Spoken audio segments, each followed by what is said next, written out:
Très bien, merci. Bonjour. Bien, donc, je vais rapidement vous présenter donc, des outils en fait, qu'utilise le CT de Lyon pour travailler, pour mieux approcher donc, l'exposition des populations aux nuisances environnementales. Alors, bon, ma présentation elle sera en trois étapes. Il y a une première étape donc, où je planterai un peu le décor sur la perception sociétale des différentes thématiques environnementales. On mettra en perspective deux thématiques un peu particulières, donc, qui est la qualité de l'air et le bruit, ainsi qu'un état des lieux donc, sur les enjeux sanitaires liés à ces deux problématiques. Ensuite, on verra qu'aujourd'hui, on a un certain nombre de données pour effectuer des diagnostics qui permettent d'alimenter des plans, des programmes, des choses comme ça, mais qu'il existe un certain nombre de verrous pour pouvoir aller plus loin et pleinement exploiter donc, ces données. Et je vous présenterai donc les deux outils sur lesquels donc, on a travaillé au CT de Lyon. Alors, la perception sociétale. On a un document tout récent là, qui date de juin 2012 du CGDD qui publiait donc, une dizaine d'indicateurs clés sur l'environnement.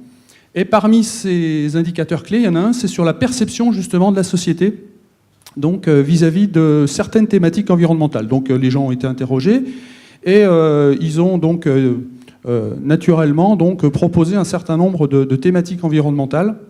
Et parmi donc 8 thématiques qui étaient évoquées par les personnes enquêtées, il y en a 2 qui sont ressorties plus particulièrement. Donc on a la qualité de l'air, qui est donc à 36% des réponses, et puis on a le bruit à 9% des réponses. Donc ça c'est une perception, hein. Donc souvent dans les enquêtes de gènes, le bruit vient avant la qualité de l'air, mais en termes de perception, c'est plutôt quelque chose qui est inversé. Alors par rapport à ce qu'a présenté Emmanuel Marquis juste avant, normalement, physiquement, la qualité de l'air s'améliore, hein, mais là on se rend compte qu'en termes de perception, depuis... alors cette enquête, elle n'a pas duré très longtemps, hein, sur 4 ans, mais on voit qu'on a des choses qui sont relativement régulières, hein, stagnantes en termes de perception. Donc visiblement, il y a un défaut en tout cas de passage d'informations auprès de la perception du public. Voilà, bon, je passe rapidement sur les autres thématiques, hein. Il y a la pollution de l'air, la pollution de l'eau, le réchauffement de la planète. On voit par exemple le réchauffement de la planète est un facteur qui est éminemment fluctuant en fonction des périodes, quoi. C'est lié sans doute également à des aspects un peu médiatiques autour de cette perception. Alors on va se focaliser sur les deux thématiques, donc qualité de l'air et bruit. Bon, sur la qualité de l'air, vous avez une présentation générale juste avant. Sur le bruit, quelques éléments de cadrage. Le bruit dans l'environnement, c'est principalement donc, du bruit d'origine routière. 54% des sources de bruit sont d'origine routière dans l'environnement. Derrière, on a le bruit des avions. Ensuite, on a le bruit donc, des ferroviaires avec 10%. On a une réglementation en matière de bruit en France qui existe depuis le milieu des années 90, donc, qui est relativement... qui est satisfaisante, mais qui est par certains côtés relativement complexe. Et puis on a eu en 2002 donc, une directive européenne qui est venue se superposer donc, à la réglementation française. Et cette directive européenne, elle a imposé donc, à tous les États membres de cartographier les territoires donc, par rapport donc, aux nuisances sonores. Donc on cartographie les agglomérations, les grandes infrastructures. Et à partir donc, de cette identification donc, des secteurs de l'exposition aux populations par rapport au bruit, eh bien, on a l'obligation de mettre en œuvre des plans d'action qui s'appellent les plans de prévention du bruit dans l'environnement.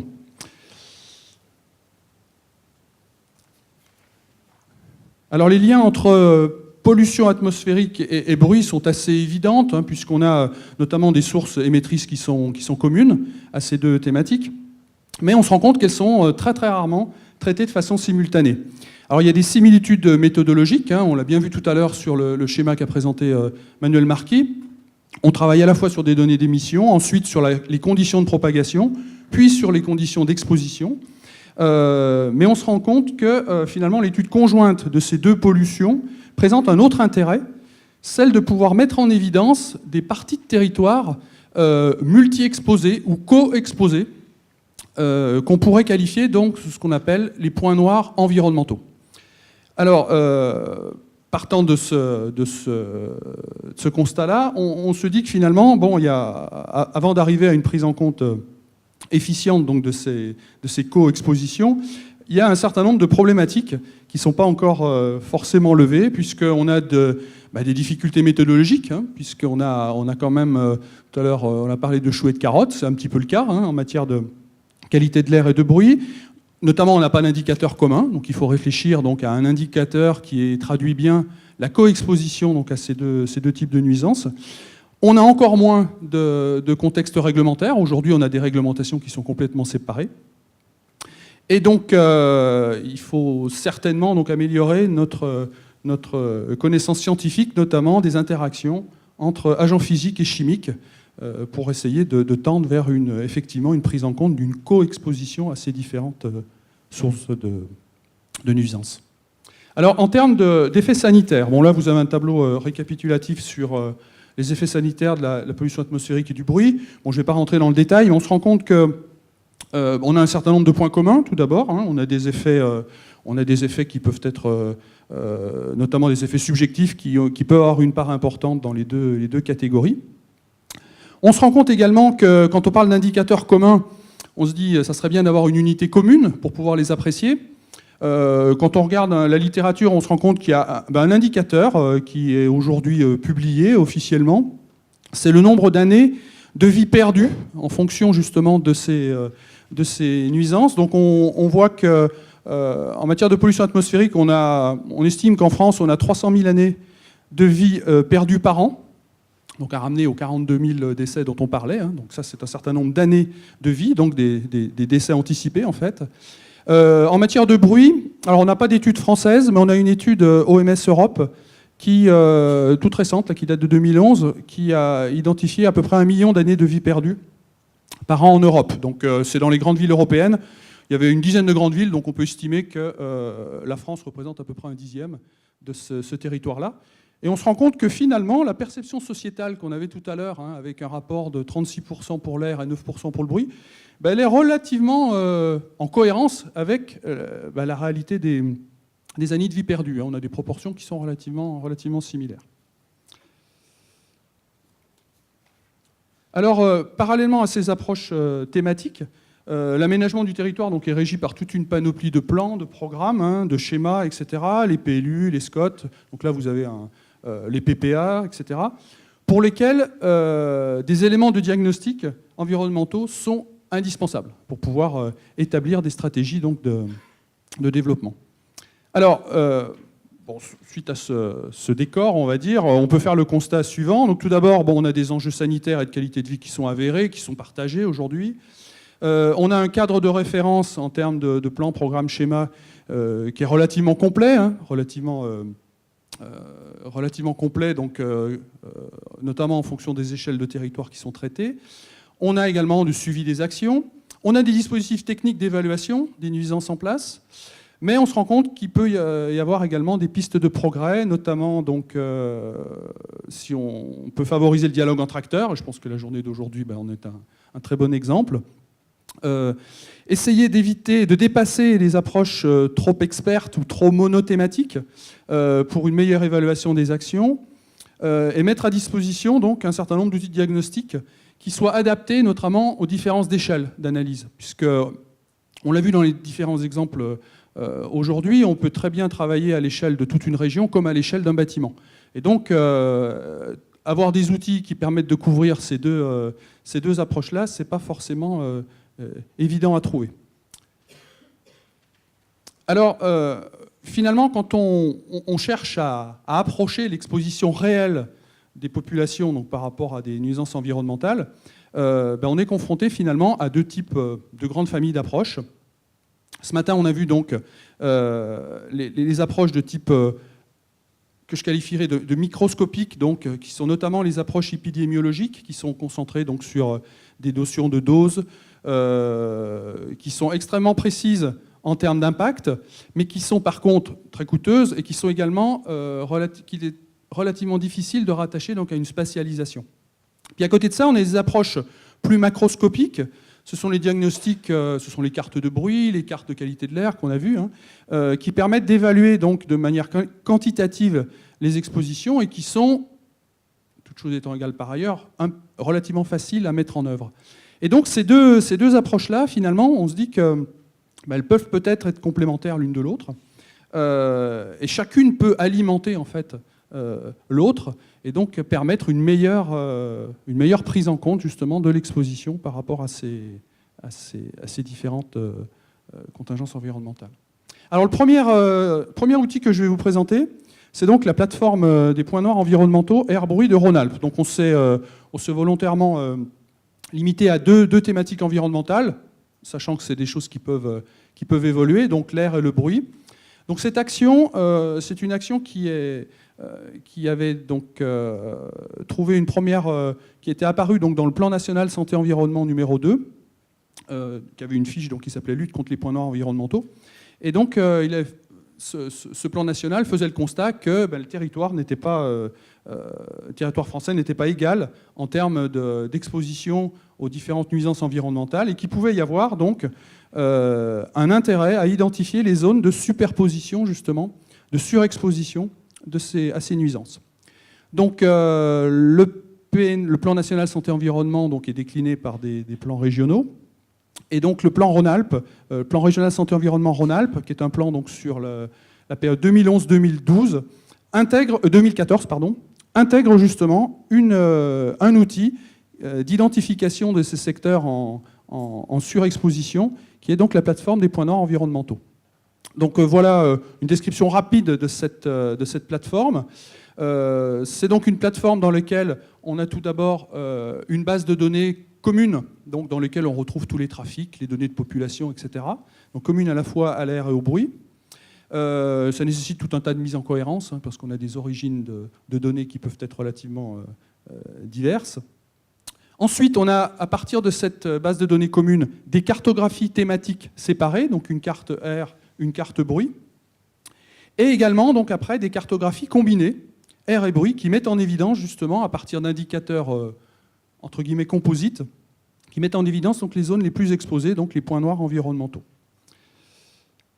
Alors, cette démarche-là, simplement un petit point de calendrier, donc c'est sur la période 2011-2014. Actuellement, donc il y a les associations donc Air Rhône-Alpes et Acoucité qui travaillent donc activement à la mise en place de cette plateforme.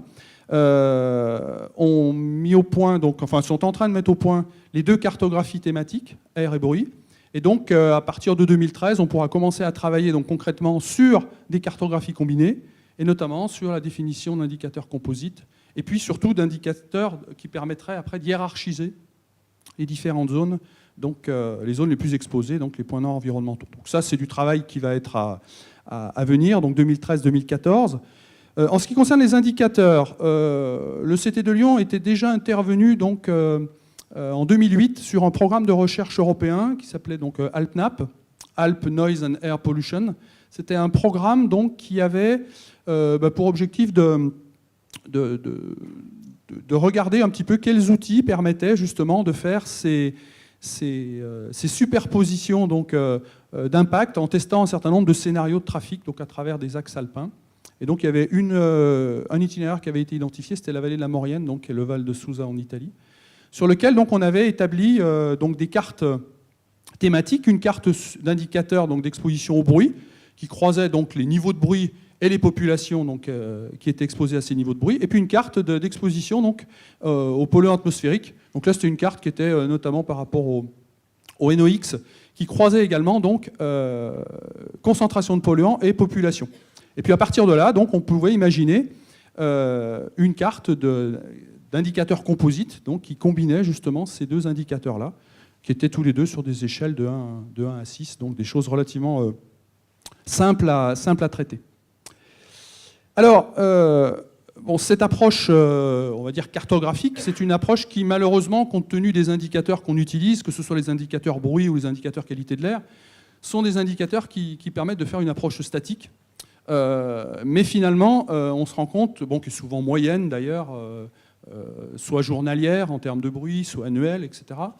Et qui, en général d'ailleurs, considère qui s'attache à superposer ces concentrations ou ces niveaux de bruit aux zones d'habitat. Donc on considère finalement dans ces approches que les gens sont pratiquement toujours chez eux. Et ça a quand même des limites qu'on a bien vues ce matin. Et donc l'idée, c'est d'avoir une approche qui soit beaucoup plus dynamique, tant en termes de spatialisation des populations qu'en termes d'évolution des niveaux d'exposition en fonction du temps. Donc là, on en est tout au début, mais on a fait une première tentative avec une base de données qui s'appelle l'enquête ménage-déplacement. Donc enquête ménage-déplacement, c'est donc un processus qui est lancé donc, tous les 10 ans à peu près sur les grandes agglomérations, dans laquelle donc, on récupère un certain nombre d'informations sur les déplacements des populations, les endroits où ils vont travailler, etc., leur mode de déplacement, et donc qui permettent de visualiser un petit peu donc, les fluctuations donc, journalières, notamment donc, à l'intérieur d'une agglomération. Alors, le principe, ça a été de croiser justement ces zones de l'enquête ménage. Donc, ce sont des zones qui sont... alors sur Lyon, je ne sais plus combien il y en a exactement, mais on a plus d'une centaine de zones. Hein.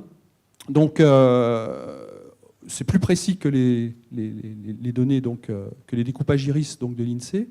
Et on a croisé donc, les populations à l'intérieur de ces zones avec les cartes de concentration des polluants, donc les cartes qui vous ont été présentées tout à l'heure, donc avec une résolution spatiale très fine. Quand on rentre à l'intérieur des agglomérations, on a des résolutions spatiales qui vont sur des carrés de 10 mètres par 10 mètres. Donc on a vraiment une information qui est très détaillée.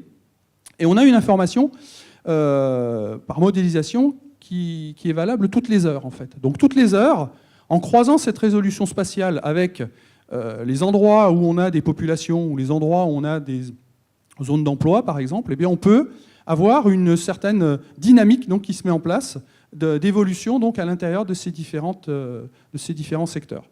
Donc là, vous avez le schéma général donc, de croisement des concentrations et des populations. Et donc, on obtient une visualisation donc, d'un indice d'exposition, donc population-concentration, normalisé, qui est calculé pour chaque heure. Donc là, je vais vous présenter une petite animation dans laquelle on va voir sur une journée, donc on a exploité les données d'une journée qui était le 11 janvier 2011, sur Lyon, donc sur l'ensemble donc, de la zone enquête ménage de Lyon, et on va voir l'évolution justement de cet indice d'exposition des populations heure par heure. Donc on commence à 1h du matin, et puis ensuite, eh bien, on voit donc l'évolution justement de l'indicateur. Donc là, on est à 7h le matin, 8h le matin. Voilà, et petit à petit, donc on voit que l'heure de pointe est passée, l'heure de pointe du matin. Là, on arrive après en début d'après-midi, et là, on se rend compte, voilà, l'heure de pointe du soir. On voit, donc là, c'est... Voilà. Donc directement. Et on voit donc les éléments donc, de l'enquête ménage, les secteurs de l'enquête ménage qui subissent donc des variations, et quelles sont ces variations tout au long de la journée. Alors, on peut rentrer un petit peu plus dans le détail après, en regardant plus précisément ce qui se passe sur un îlot. Donc là, on a pris un îlot qui se trouve sur la presqu'île, pour voir comment se répartissent justement les populations de cet îlot en fonction de la concentration. Et là, c'est les concentrations en NO2. Donc pareil, heure par heure. Voilà comment évolue. Donc, on a en abscisse donc, les différents niveaux de concentration. Et puis, en ordonnée, on a la population qui est concernée. Voilà. Donc là, on arrive le matin. On voit qu'on a donc... on a un pic le matin, hein, et puis petit à petit, voilà, quand on arrive après le soir, on a un pic et on voit qu'il y a une certaine rémanence donc, de l'exposition des populations donc, aux différents indicateurs. Voilà ce que je voulais vous présenter. Je vous remercie.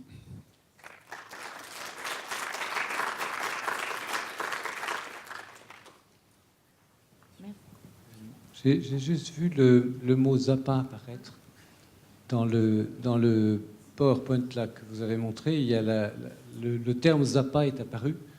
Alors, nous, on travaille sur la Zappa à Grenoble, et je voulais savoir un petit peu ce que vous en pensiez, si c'était quelque chose qui vous semblait un outil intéressant ou pas. Oui, bon, moi je suis plutôt spécialisé en acoustique, donc la Zappa concerne plutôt les aspects unité d'air. Donc je vais passer Micro. Donc si il marche.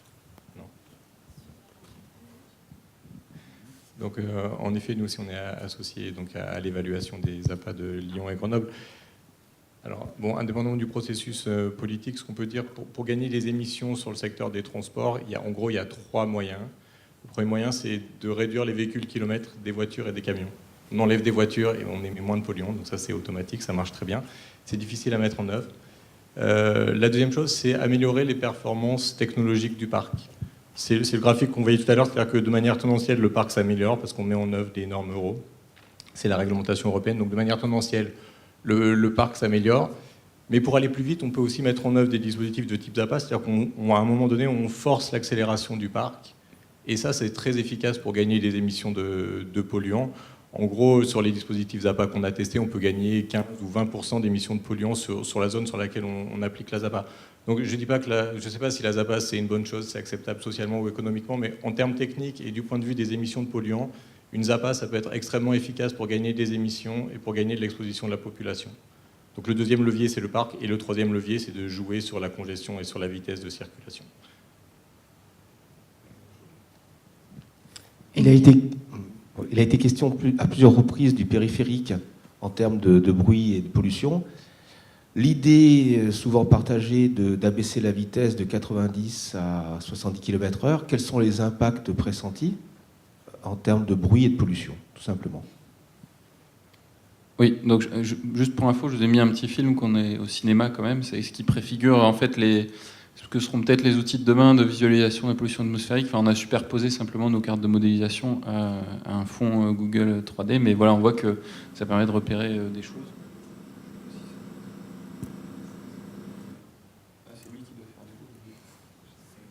Voilà, donc juste pour répondre sur la réduction de vitesse, on avait communiqué justement à ce sujet-là sur le comité territorial du Rhône, et en gros, on sait que sur un axe, en abaissant la vitesse de 20 km/h, on peut gagner jusqu'à 10%, c'est l'ordre de grandeur, c'est plutôt un peu moins, d'émissions du simple fait, entre guillemets, on se rapproche du régime optimal de fonctionnement du moteur. C'est-à-dire qu'en fait, un moteur pour les véhicules légers, et c'est valable pour les poids lourds aussi, il émet le moins de polluants entre 70 et 90 km/h. 70 et 80 pour un véhicule léger, pour les poids lourds c'est un peu plus en fait, c'est entre 80 et 90, mais bon, pour des raisons évidentes, on ne peut pas faire rouler les poids lourds plus vite que les voitures, pour d'autres raisons en tout cas. Donc voilà, c'est l'ordre de grandeur de ce qu'on peut gagner du fait des émissions directes du moteur. Après, il peut y avoir des effets collatéraux positifs dans le sens où l'abaissement des vitesses maximales autorisées doit permettre d'écouler plus de trafic et donc de limiter l'apparition de la congestion. Ça, c'est les modèles de trafic qui le disent, c'est pas nous. Par contre, moins de congestion veut dire moins de phases d'accélération, ralentissement, donc aussi moins d'émissions de polluants. Donc ce qu'on voit, c'est qu'en fait, quand on passe par exemple de 130 à 110, on gagne plus sur le côté émission du moteur.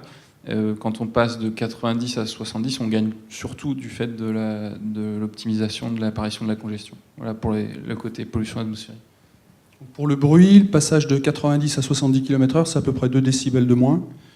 Quand on repasse encore de 70 à 50, on a encore à peu près 2 décibels de moins. Par contre, quand on est sur des vitesses plus importantes, donc passer par exemple de 110 à 90, là, petit à petit, ça se réduit un peu plus. On est plutôt à 1 dB et demi chaque fois qu'on change de classe de vitesse, donc à peu près pour 20 km/h. Philippe Truchot, administrateur de VAD et contractant général. Félicitations pour vos 3 interventions. Elles sont brillantes et les visuels que vous nous passez sont d'excellente qualité. Ceci dit, la conclusion quand même de vos interventions, c'est qu'on est pollué, l'air est pollué, le bruit nous pollue, voilà, on est mal barré. Et il y a quelque chose que je ne vois pas bien. Vous avez parlé à la fin d'une indication qui me paraissait intéressante d'intégrer dans vos modèles, c'est le déplacement des personnes. Mais ce que je ne vois pas, c'est une étude de prospective. Si on est déjà pollué aujourd'hui, et si l'augmentation des habitants de Rhône-Alpes augmente encore demain, dans 10 ans, dans 20 ans, dans 50 ans, là vous avez peut-être des chiffres à nous donner, qu'est-ce que va devenir encore la pollution? Là, ce sera peut-être trop tard. Pollution sonore, pollution de la qualité de l'air, ce sera peut-être trop tard. On ne pourra peut-être plus rien faire. Ça ne sert à rien de déplacer un bâtiment. Qu'est-ce que vous pensez vous pouvez nous dire, de l'intégration de cette vision prospective dans vos études et vos outils? Merci.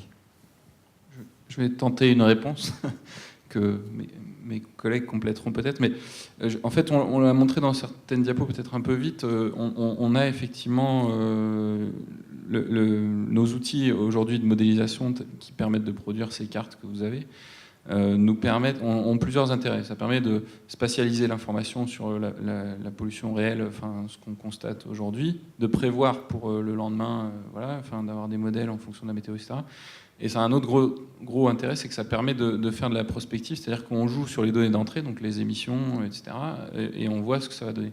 Donc ça a été un gros travail. Maintenant que ces outils sont arrivés à maturité, c'est relativement récent, c'est des outils qui ont été développés dans les 15 dernières années. Maintenant qu'ils sont fiables, on a pu mener dans le cadre des plans d'action des prospectives en jouant sur évaluer les actions. C'est-à-dire on estime qu'on va baisser le trafic de 10%, je dis n'importe quoi. On regarde au niveau de la qualité de l'air, on sait ce que ça va donner en termes d'émissions, on sait le simuler avec les inventaires d'émissions. On introduit ça dans le modèle pour voir ce que ça donne. Et ce que ça donne, alors vous aviez tout à l'heure une diapo, je ne sais pas si je vais réussir à la... Elle est peut-être fermée, mon intervention, mais bon. On voit qu'à l'horizon 2015, en fait, avec ces outils-là, on voit déjà, en introduction, pardon, je voulais dire sur votre question, la situation, elle a quand même tendance à s'améliorer sur la pollution. C'est-à-dire qu'on l'a vu, les niveaux mesurés dans l'air sont plutôt à la baisse en moyenne. Après, il y a des situations particulières géographiques, encore une fois, à échelle de temps et d'espace, attention. Et puis, les émissions ont tendance à baisser et ça va s'accélérer pour les émissions du trafic routier. Donc, on sait qu'on va plutôt vers une amélioration. Et les plans d'action permettent d'accélérer cette amélioration parce qu'aujourd'hui, on est face à un contentieux, on ne respecte pas la réglementation, donc il faut aller plus vite que le fil de l'eau. Donc, c'est l'objet des actions qui sont mises en œuvre sur les émissions. Et on s'aperçoit que c'est avec nos outils de prospective, c'était la carte que vous aviez à 2015, on s'aperçoit que même les actions sur les émissions ne suffiront pas à garantir qu'on ait un air de bonne qualité partout. C'est l'idée des points noirs ou des zones de surexposition qu'on a vu avec l'outil carte stratégique, c'est qu'il faut agir non seulement à réduire les émissions pour améliorer globalement, réduire plus vite les émissions pour améliorer globalement la situation, mais si on veut qu'il n'y ait plus de personnes soumises à une mauvaise qualité de l'air, il faut aussi, en complément ou en parallèle, agir sur l'urbanisme pour agir non plus sur les émissions, mais sur l'exposition. Voilà. C'est là où c'est un peu le sujet du jour, mais la tendance est quand même positive, on va vers une amélioration. Voilà. Après, sous réserve qu'évidemment, on ne vienne pas augmenter le volume global de trafic de façon exponentielle et ajouter des populations, entre guillemets, au mauvais endroit pour simplifier le discours. Voilà. Je ne sais pas si tu veux compléter. Peut-être sur le bruit, oui. Au niveau acoustique, on a des choses qui sont beaucoup plus stables dans le temps. On a notamment des variations qui sont très lentes en fonction des variations de trafic. Donc il faut doubler le trafic ou le diviser par 2 pour avoir 3 décibels d'écart. Donc quand on voit l'effet qu'a une réduction de vitesse qui est de l'ordre de 2 décibels, on se rend compte que finalement le paramètre trafic est relativement peu influent. On a toujours une difficulté à savoir où seront les populations, où elles seront localisées, parce qu'on a quand même une spatialisation et une variabilité spatiale d'exposition au bruit qui est très rapide. Donc il est certain qu'à partir du moment où on a des données peu précises sur les implantations futures des populations, c'est quand même difficile de sortir des indicateurs globaux. Voilà sur le bruit. Et puis bon, on a également un défaut aujourd'hui dans toutes les évaluations qu'on fait, et notamment celles qui nous sont demandées par l'Union européenne, c'est-à-dire qu'on expose en fait les indicateurs qu'on utilise, c'est exposition des populations en fonction des niveaux de bruit qu'on a en façade extérieure des bâtiments. Donc il faudrait au minimum pouvoir intégrer donc les caractéristiques, notamment d'isolement, bon, même si c'est pas forcément la solution miracle, hein, mais aujourd'hui on a des conditions d'isolement qui sont très variables, l'isolement acoustique qui sont très variables.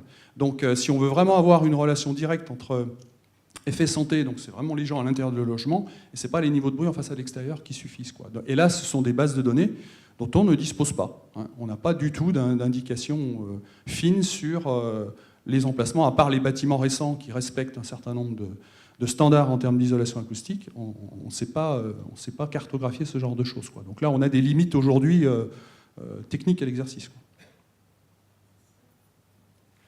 Oui, bonjour. Julie Kosman de l'ASCOP Les Deux Rives. C'était plutôt une réflexion, en fait. Ce que je comprends pas trop, en fait, c'est que là, on identifie bien que la voiture, c'est quand même une source de pollution intense. Et dans votre vocabulaire, vous dites qu'il faut réduire l'impact, mais vous ne dites jamais qu'il faut peut-être supprimer. Et donc déjà, pour moi, la voiture, c'est un modèle de mobilité qui n'existe plus, qui est amené à disparaître, et en tout cas en ville, et assez rapidement. Donc c'est vrai que juste peut-être dans les mots que vous employez ou dans la pensée un peu fondamentale, je suis un peu étonnée qu'on ne parle pas de suppression et de disparition de la voiture, parce qu'on peut protéger, ok, mais pourquoi pas faire disparaître l'origine même de la pollution, ouais. Oui, alors effectivement, c'est peut-être l'impression qu'on a donnée parce que l'ordre du jour, c'était de travailler sur la ville et du coup, effectivement, les leviers qu'on présente, c'est plutôt des leviers qui sont liés à la localisation des populations. Pour autant, on l'a quand même dit, c'est-à-dire qu'en gros, la première approche, c'est bien de réduire les émissions globales de tous les secteurs. Et pour certains, on peut dire pour les 2 polluants principaux, les particules en suspension et pour le NO2, en effet, la voiture est un contributeur majeur. Et en effet, le principal levier qui permettra de réduire l'exposition à la pollution liée au trafic automobile, c'est bien d'enlever des véhicules. Ça, c'est effectivement.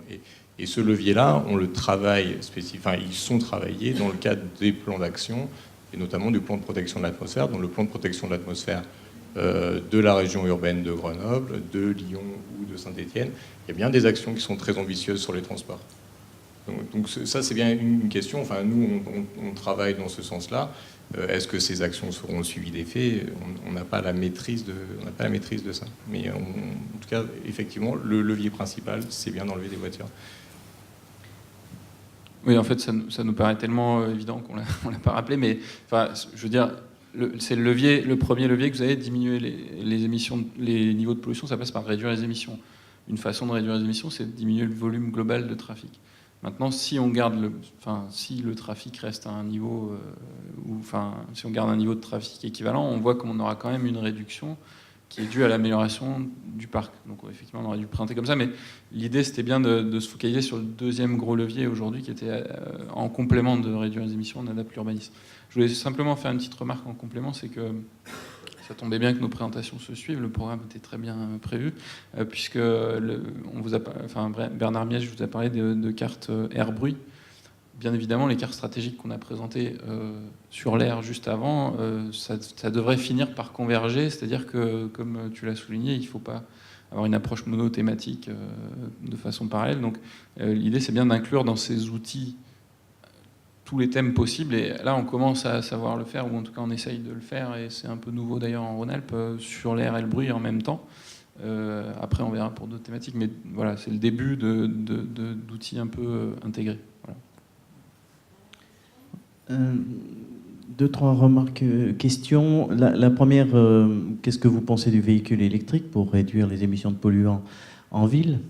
J'entends bien en ville, et je connais tout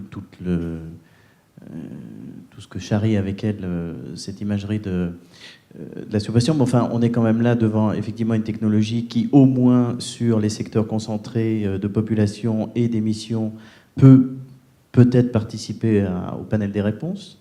J'aimerais connaître votre point de vue là-dessus. J'ai pas entendu parler du tout de la contribution. Vous parlez d'adaptation des bâtiments, de l'éloignement des zones polluées, etc. Vous ne parlez pas de tout ce qui concerne la végétalisation peut-être des villes, qui permet notamment les fixations des PM10 ou des choses comme ça. Enfin, de ça, est-ce que ce sont des choses que vous étudiez ou pas ?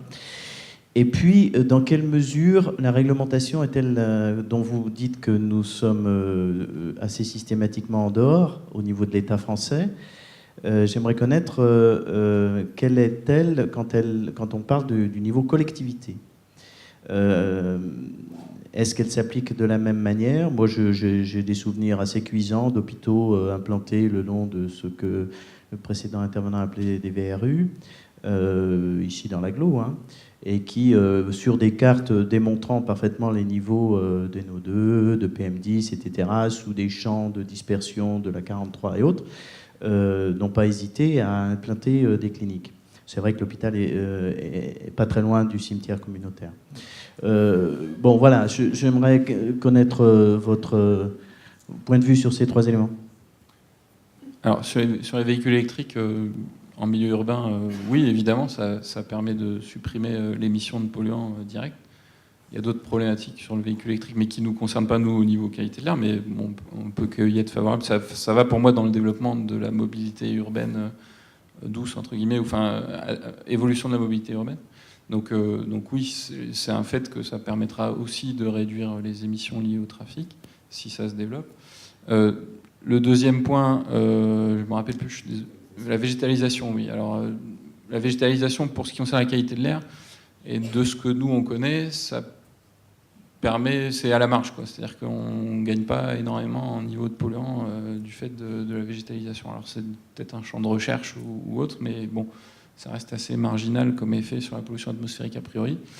Et puis, sur la réglementation, la qualité de l'air relève de la responsabilité de l'État, clairement.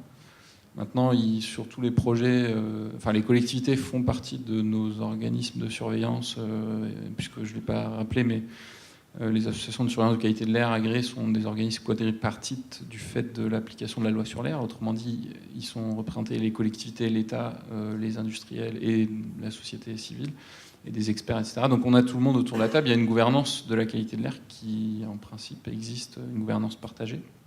Et puis l'autorité environnementale reste l'État, donc ils ont toujours un avis à donner sur ce genre de projet. Autrement dit, ça devrait être pris en compte. Enfin, l'exemple que vous citez, on est bien dans l'intérêt de fournir des outils type carte stratégique qui n'existaient pas avant. C'est-à-dire qu'avant, par défaut peut-être d'information, on pouvait se demander, on pouvait toujours remettre un peu en cause. Mais quel est leur degré d'opposabilité quelque part ? Il est nul pour l'instant, il n'y a pas de... je vais te laisser préciser, c'est vrai que c'est important. Le projet donc on parle de Lyon, le projet de PPA de l'agglomération de Lyon, donc qui porte sur une période de 2011-2015. Il n'est pas encore adopté, mais c'est quand même bien ça la période. L'aspect carte stratégique a été intégré dans le plan de protection de l'atmosphère, et notamment la carte stratégique devra être inclue dans le porté à connaissance de l'État. Donc typiquement dans ce genre de cas, ça ne veut pas dire que effectivement c'est pas une inscription en dur, mais au moins il y a l'exigence de consulter les cartes stratégiques et de les prendre en compte. Donc on a quand même fait un pas de plus dans l'opposabilité de ce type d'argument dans le cadre de l'élaboration de grands projets, notamment de projets de bâtiments qui reçoivent des populations sensibles. Pour l'instant, on est au stade du projet de PPA. Est-ce que tu peux avoir un point de vue de l'acousticien sur le véhicule électrique ? Alors, véhicule électrique, à partir du moment où on est dans des zones de circulation à vitesse, on va dire, inférieure à 60 km/h, le bruit dominant, c'est le bruit moteur. Donc, effectivement, là, le gain, il est énorme, donc, sur ces véhicules-là. Voilà, notamment en ville. Alors, par contre, en ville, il y a aussi quand même les rocades, sur lesquelles, donc, à partir du moment où on roule à 70 km/h, alors bien sûr, le problème, c'est qu'on a des flux qui mélangent à la fois des véhicules lourds, des véhicules légers, donc forcément, l'effet, il se fait sentir que sur les types de véhicules qui sont impactés. Au-delà de 70 km/h, là, on a principalement du bruit de roulement, et là, le véhicule n'apporte n'apporte quasiment rien, voire plus rien du tout à 90 km/h. Peut-être au niveau végétation également, ce matin, Olivier Balaï vous a présenté donc un petit élément concernant le programme de recherche VEGDUD. Je ne reviendrai pas sur les aspects perception, importance de la végétation en termes de perception acoustique, mais il y a également dans ce projet des évaluations de façades végétalisées, voire de toitures végétalisées en termes de réflexion dans des tissus relativement réfléchissants en fait. Donc, pour l'instant, j'ai pas vu. J'ai vu une présentation rapide dans un colloque cet été. Là, la production finale, je pense que ça sera dans le courant de l'année prochaine. Donc là, il y aura, je pense, des publications intéressantes là-dessus. Voilà. Merci. On est un peu en retard. Merci, messieurs. Je vous propose une petite pause de 5 minutes, 5-7 minutes. On a le temps d'accueillir les participants à l'Assemblée générale. Je vous invite bien évidemment à rester pour ceux qui le souhaitent à l'Assemblée générale de VAD. Notamment, on a une grande partie de présentation de l'association et de ces actions. Vous avez également, à l'issue de cette journée, une petite surprise qui vous attend, donc n'hésitez pas à rester. À tout de suite, donc pas plus de 5-10 minutes.